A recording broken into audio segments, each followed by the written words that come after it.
और बुखारी हाजिर हो। स्टूडेंट्स, आज का हमारा जो लेक्चर है this would be very important not only for the students but for the ordinary learners as well. आज हम डिस्कस करने जा रहे हैं how to write an application. जैसा कि आप सब जानते हैं कि application writing is one of the most important topics in every educational setup. Students of all levels need to write application in their papers और प्रोफेशनल लाइफ के अंदर भी, प्रैक्टिकल लाइफ के अंदर भी एप्लीकेशन राइटिंग की बहुत ज़्यादा इंपॉर्टेंस होती है। और मोस्टली ये देखा गया है कि students are unable to write applications and they make a lot of mistakes while writing applications. तो आज की इस वीडियो लेक्चर में हम सिर्फ ये देखेंगे कि how to write an application in school और college.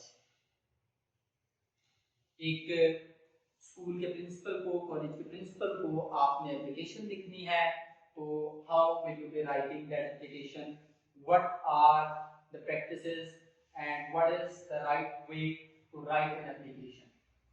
So when you are required to write an application to the principal of your college, first of all there are many ways how to write an application, लेकिन जो most prevailing तरीकाकार है वो ये है कि first of all आप you have to write the principal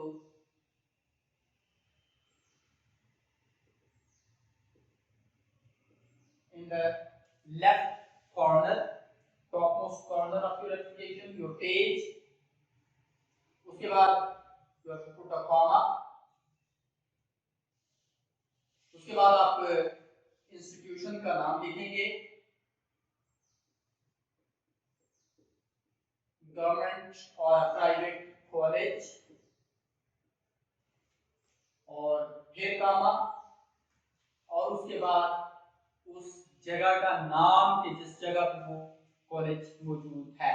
और आमतौर पर पेपर के अंदर you have to take care कि उस कॉलेज का एग्जैक्ट नाम नहीं लिखा जाता और ना ही जगह का नाम लिखा जाता है, इसलिए वहां पे ABC लिख दिया जाता है, because you have to hide your identity in your paper.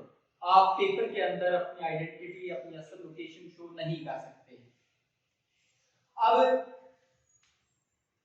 कुछ चीजें जो यहाँ पे ध्यान में रखनी जरूरी है। Most of the students make a mistake here, they write the spelling of principal like PRINCIPLE, तो ये गलत होंगे। इस प्रिंसिपल का मतलब होता है उसूल, जबकि कॉलेज या इदारे के सरबराह का जो प्रिंसिपल होता है वो उसके स्पेलिंग में PAL होता है। उसके अलावा you have to take care the principal में D का T कैपिटल होना चाहिए, प्रिंसिपल का P कैपिटल होना चाहिए, गवर्नमेंट का G कैपिटल होना चाहिए, कॉलेज का C कैपिटल होना चाहिए। Then you have to give a line space here, और उसके बाद आप लिखेंगे subject, what your application is all about, आप किस बारे में ये एप्लीकेशन लिखने जा रहे हैं।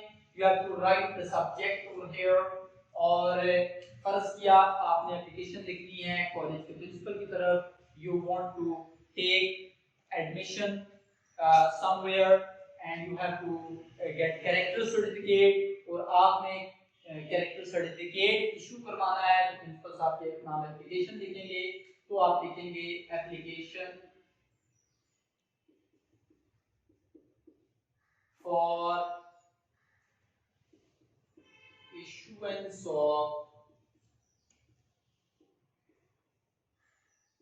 character certificate।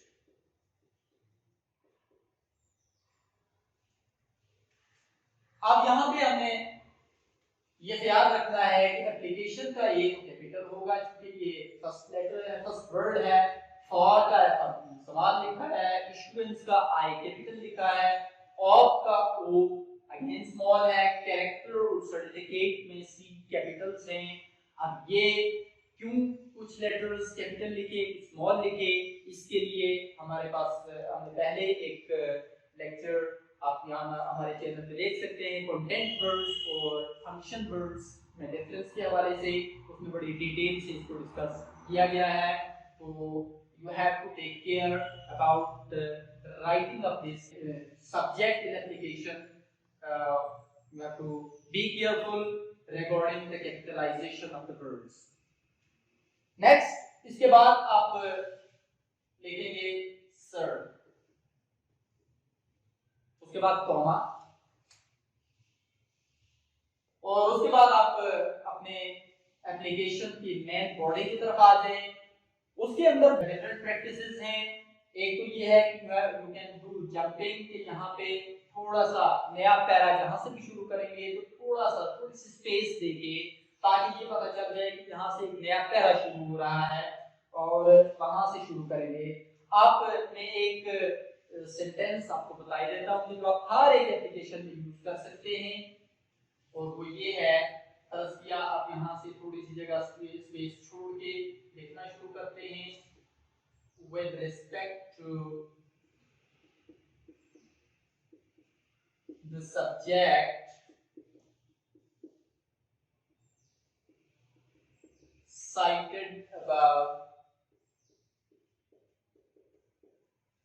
it is stated। अब नेक्स्ट लाइन जब आएगी तो वो इस with के नीचे से नहीं लिखेंगे, बल्कि right from the left corner of your page, it is stated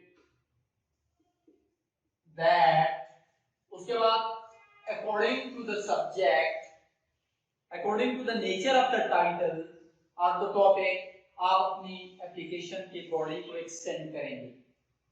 कि अगर आपने कैरेक्टर सर्टिफिकेट के बारे में लिखना है तो उसके हवाले से लिखेंगे कि I need character certificate because I want to take admission somewhere. अगर आपने फुल फी कंसेशन के हवाले से कोई एप्लीकेशन लिखनी है तो वो उस सब्जेक्ट के हिसाब से यूज करेंगे, एंड सो ऑन। अब बात तो ये देखा जाता है कि कुछ स्टूडेंट्स, या आप ये भी लिख सकते हैं, यहाँ पे लिखते हैं रिस्पेक्टेड सर, तो उसमें वो सर यहाँ पे आ जाएगा, उसके बाद कॉमा यहाँ होगा। बस स्टूडेंट समझते हैं कि वो कॉमे के नीचे से आपने नई लाइन शुरू करनी है, ऐसा हरगिज़ नहीं है, बल्कि हर पैरे के शुरू में से माइनर सी थोड़ी सी जगह आपने सिर्फ ये शो करने के लिए छोड़नी होती है कि आपका नया पैरा शुरू हो रहा है। अदरवाइज ये बिल्कुल जरूरी नहीं है कि जहां पे पहला पैरा एंड होता है उसके नीचे से दूसरा पैरा शुरू करना है, दैट इज रॉन्ग। अब उसके बाद आप अपने एप्लीकेशन से मुताल्लिक व्हाटएवर यू वांट टू से, आप वो कहने के बाद जब एंड करेंगे तो एंड में आप ये लिख सकते हैं। अब एक चीज और देखने के फर्ज किया, आपका ये पैरा यहाँ खत्म हो गया और आगे आपने नया पैरा शुरू करना है, तो you will start with next para. आपका पैरा यहाँ खत्म हुआ है तो बाद स्टूडेंट्स ये करते हैं यहाँ से पैरा नया शुरू कर देते हैं, दैट इज टोटली रॉन्ग। आप यहाँ से शुरू करेंगे नेक्स्ट पैरा, और वो लिखने के बाद आप एंड पे ये लिख सकते हैं, it would be a great favor, और उसके बाद नेक्स्ट एक लाइन छोड़ने के बाद आप लिखेंगे yours obediently, कॉमा। अब yours पे बाद स्टूडेंट्स यहाँ पे अपॉस्ट्रोफी डाल देते हैं, ये भी गलत है, और ओबीडियंटली का ओ हमेशा स्मॉल होना चाहिए। और अगर आप रियल लाइफ में एप्लीकेशन लिख रहे हैं तो आप अपने इदारे का नाम भी लिखेंगे और यहाँ पे अपना एक्चुअल नाम लिखेंगे। लेकिन अगर पेपर में लिखने जा रहे हैं तो आप अपना नाम नहीं लिखेंगे, बल्कि नाम की जगह लिखेंगे XYZ। और अगर एक्चुअल लाइफ में आपने एप्लीकेशन लेनी है, लिखनी है, तो अपना नाम लिखेंगे, अपनी क्लास लिखेंगे, अपना रोल नंबर लिखेंगे और सेक्शन लिखेंगे। अदरवाइज पेपर में इन सब चीजों की जरूरत नहीं, XYZ। और लास्ट लाइन में राइट कॉर्नर पे आप लिखेंगे डेट और डेट लिखने का आसान तरीन तरीका जिसमें गलती के चांसेस कम से कम होते हैं वो ये है कि आप महीने का नाम लिखें, मसलन जनवरी 21, 2020। बाद स्टूडेंट्स ये करते हैं कि ये मंथ के नेम को उसका एब्रिविएशन यूज करते हैं, JAN और डॉट डाल देते हैं, दिसंबर लिखना हो DC लिख देते हैं। ऐसा नहीं करना चाहिए बल्कि फुल नेम लिखना चाहिए। तो this is how you have to write an application in your paper and in your real life if you want to give application to your college or school, जो कि definitely हर दिन आपको छुट्टी चाहिए तभी एप्लीकेशन देनी पड़ती है, किसी भी हवाले से आपको एप्लीकेशन की जरूरत पड़ती है। तो keep in touch for more videos and we'll be continuing this. Allah Hafiz.